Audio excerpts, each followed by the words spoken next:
അല്ല, അപ്പൊ ഈ നേമം ഷജീർ MLA ആണോ? നേമം ഷജീർ നിങ്ങളുടെ പാർട്ടിയിൽ ഇപ്പോഴും ഉള്ള ആളല്ലേ? അല്ല, എങ്ങനെയാണ് പാർട്ടി പുറത്താക്കിയ ഒരാളെ യൂത്ത് കോൺഗ്രസ് സംരക്ഷിക്കുന്നത്?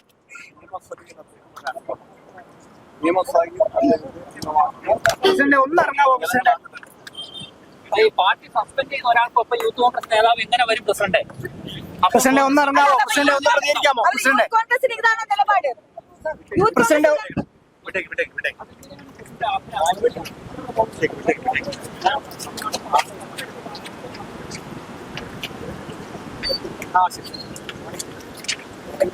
ജിനു ജിനു ജിനു രാഹുൽ ജിനു ജിനു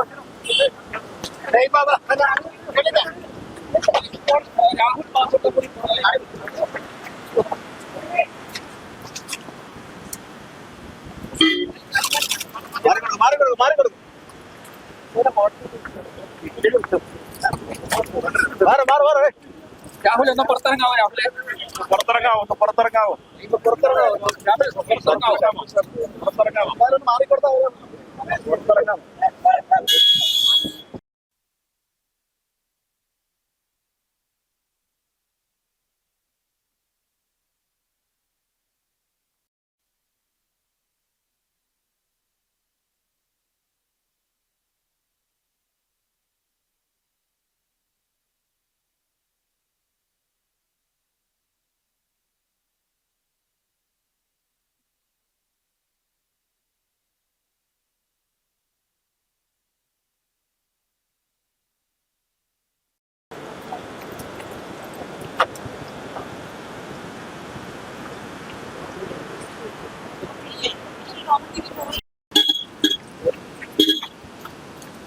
ലൈംഗികാരോപണ പരാതിയും അതിന് പേരിലുണ്ടായിട്ടുള്ള വിവാദങ്ങളും ശക്തമായി കൊണ്ടിരിക്കുന്നതിനിടെ പാർട്ടി അതിലൊരു നിലപാടെടുത്തിരിക്കുന്നതിനിടെ രാഹുൽ മാങ്കൂട്ടത്തിൽ നിയമസഭാ സമ്മേളനത്തിൽ പങ്കെടുക്കേണ്ടതില്ല എന്ന VD സതീശൻ അഭിപ്രായം വ്യക്തമായി പറഞ്ഞതിനിടെയാണ് ഇന്ന് അപ്രതീക്ഷിതമായിട്ട് രാഹുൽ മാങ്കൂട്ടത്തിൽ എത്തുന്നത്. രാവിലെ 9:15 രാഹുൽ മാങ്കൂട്ടത്തിൽ ചില പ്രവർത്തകരോടൊപ്പം എത്തുകയും നിയമസഭയിൽ VD സതീശൻ സംസാരിക്കുന്നതിന് തൊട്ടു മുമ്പാണ് രാഹുൽ മാങ്കൂട്ടത്തിൽ എത്തിയത് എന്നതൊക്കെ വലിയ വിവാദങ്ങളിലേക്ക് വീണ്ടും കടക്കുകയാണ്.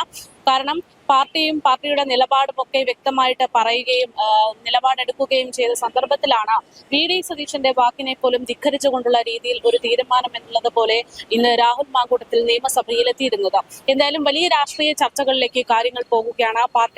പാർട്ടി നേതാക്കന്മാർക്ക് നേതൃയോഗത്തിന് ഒന്നും തന്നെ ഒരു മറുപടി പറയാൻ പറ്റാത്ത ഒരു സാഹചര്യത്തിലേക്ക് കാര്യങ്ങൾ എത്തുകയാണ്. ഇന്നിപ്പോൾ ഈ ഒരു വിഷയത്തിൽ എന്താണ് രാഹുൽ മാങ്കൂട്ടത്തിൽ നിയമസഭയിലെത്തിയത്? അത് പ്രത്യേകിച്ച് പ്രതിപക്ഷ നേതാവായ VD സതീശൻ അഭിപ്രായം അറിയിച്ച സാഹചര്യത്തിൽ എത്തിയതിനോടുള്ള നിലപാട് എന്താണെന്ന് ചോദിക്കുമ്പോൾ പല പ്രവർത്തകർക്കും കൃത്യമായിട്ട് ഒരു മറുപടി പറയാൻ പറ്റാത്ത ഒരു സാഹചര്യത്തിലേക്ക്, അല്ലെങ്കിൽ മൗനത്തിൽ നിൽക്കേണ്ടുന്ന ഒരു സാഹചര്യത്തിലേക്കാണ് എത്തിച്ചിരിക്കുന്നത്.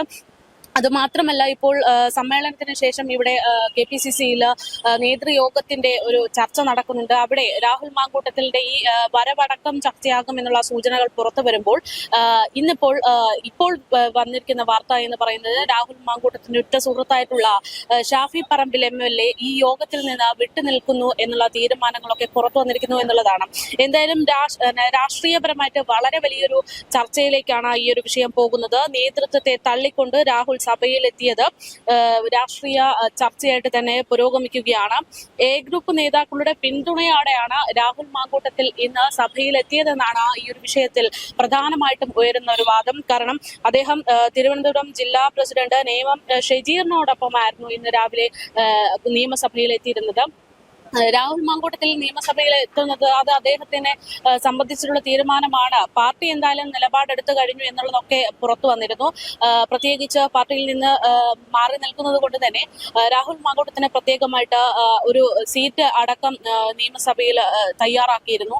അപ്പോൾ അങ്ങനെ ഒറ്റയ്ക്ക് നിൽക്കുന്ന രാഹുൽ മാങ്കൂട്ടത്തിനൊപ്പം ഇത്തരത്തിൽ പാർട്ടിയിലെ ഒരു വിഭാഗം ആളുകൾ അല്ലെങ്കിൽ ഗ്രൂപ്പ് കൂടെയുണ്ട് എന്ന് വ്യക്തമാക്കുന്ന തരത്തിലായിരുന്നു ഇന്നൊരു വരവുണ്ടായിരുന്നത്. എന്തായാലും വലിയ രീതിയിലുള്ള ചർച്ചകൾ ഈ വിഷയത്തിൽ നടന്നുകൊണ്ടിരിക്കുകയാണ്. ഇപ്പോൾ ഈ വിഷയവുമായി ബന്ധപ്പെട്ട് KPCCയിൽ ചർച്ചകൾ പുരോഗമിക്കുന്നുമുണ്ട്.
ഒന്നും പറയുന്നില്ല പാർട്ടി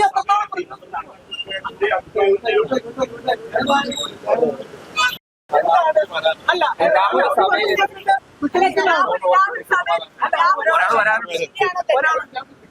രാഹുൽ സഭയിൽ ധാർമ്മികമായി ശരിയാണോ താങ്കളൊരു MLA ആണ് 25 വർഷം തികച്ചൊരു MLA. ആരും അഭിപ്രായം പറയാതിരിക്കുമ്പോ പരിഗണനാണോ? എന്താണ് പരിക്കല്ലാക്കുന്ന എത്ര വിചാരിച്ചാലും പാർട്ടി പരിങ്ങല്ലാവില്ല. അപ്പൊ രാഹുൽ വിചാരിച്ചതാണ് നിങ്ങൾ മാധ്യമങ്ങൾ എത്ര വിചാരിച്ചാലും പാർട്ടി പരിങ്ങല്ലാവില്ല. പാർട്ടിക്ക് ശക്തമായ അടിത്തറ ഉള്ള പാർട്ടിയാണ്. ആ അടിത്തറയാണ് ഇളകിയത്. ആ അടിത്തറയാണ് രാഹുൽ ഇളകിയത്. എന്തുകൊണ്ടായിരിക്കും അദ്ദേഹം പങ്കെടുക്കുന്നത് സഭയിൽ? ഞാനത് പോയിക്കൊണ്ടിരുന്ന അല്ല ഒറ്റക്കാര്യം നമ്മളെ ഒറ്റക്കാര്യം അല്ല ഒറ്റ ചോദ്യമുള്ളൂ. കാരണം എന്താ പറയാ, രാഹുൽ മാങ്കൂട്ടത്തിനൊപ്പം ഇന്ന് വന്നത് യൂത്ത് കോൺഗ്രസിന്റെ ജില്ലാ പ്രസിഡന്റ്. അപ്പൊ പാർട്ടി സംരക്ഷിക്കുകയല്ലേ അദ്ദേഹത്തെ? രാഹുൽ വന്നത് ശരിയാണ്. പാർട്ടി പുറത്താക്കിയ KPCC പ്രസിഡന്റ് പറഞ്ഞിട്ടുണ്ടായിരുന്നു, പാർട്ടിയുടെ നടപടി എടുത്തിട്ടുണ്ട്. പിന്നെ സാമാജികൻ എന്ന നിലയിൽ സഭയിൽ വരണോ വേണ്ട എന്ന് തീരുമാനിക്കുന്നത് ആ സാമാജികന്റെ വ്യക്തിപരമായ തീരുമാനമാണ്. KPCC പ്രസിഡന്റ് മാധ്യമങ്ങളോട് പറഞ്ഞത് തന്നെയാണ് KPCCയുടെ വർക്കിംഗ് പ്രസിഡന്റ് എന്ന നിലയിൽ എനിക്കും പറയാനുള്ളത്. അത് ശരിയായ നടപടിയാണ്. സാമാജികൻ എന്ന നിലയിൽ അദ്ദേഹത്തിന് സഭയിൽ വരാനുള്ള ഞങ്ങളെല്ലാം സഭയ്ക്കുള്ളിലായിരുന്നു.